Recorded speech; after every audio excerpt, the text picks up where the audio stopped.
Indeed. It's Friday, Mike. You ready to celebrate? Yes.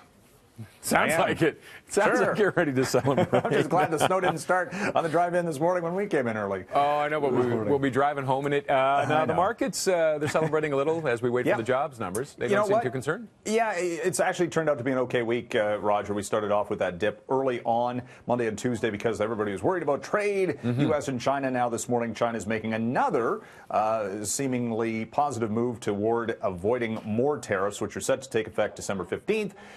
They're taking away some of the tariffs on U.S. soybean and other agricultural imports, so that's good. And coming up today, we've got the U.S. and Canadian unemployment statistics for the month of November. Should see an okay number on both sides of the border because of seasonal hiring from the retail sector, among other things. So all in all, yes, it is shaping up to be a good day. One wild card this morning is an OPEC meeting, which is just wrapping up, and they're talking about production cuts, and that could have the price for oil on the move in the near term. One way or the other, right? Yes, indeed. All right.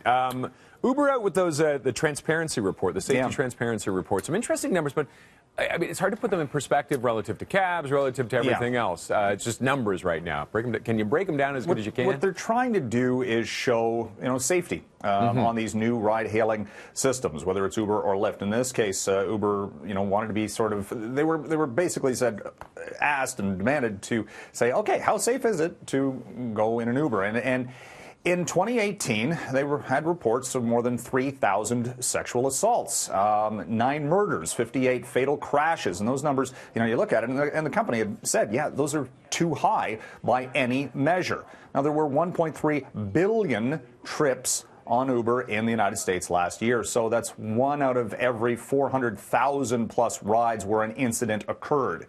They're actually thinking that the numbers might go up this year because there will be more emphasis on reporting incidents that take place. The company at the same time, they're installing cameras and other safety measures to get those numbers down over the course of time. Any number above 0 is too many. But Absolutely. At the same time, the market looks at this and goes, okay, how does this play out for the company's earnings, which they have none. They're a money-losing company, stocks down 2%. And then you have the comparisons that we don't know from the traditional taxi industry and a lot of other factors at play here. And you've got to put it in perspective. I mean, it's not that we want anything to happen to anybody. No. But it's like somebody pointed out the number. I think it's like 0.004% or something like that. It's very small, but and it's interesting though again that the company is putting this out there to show exactly what's going on.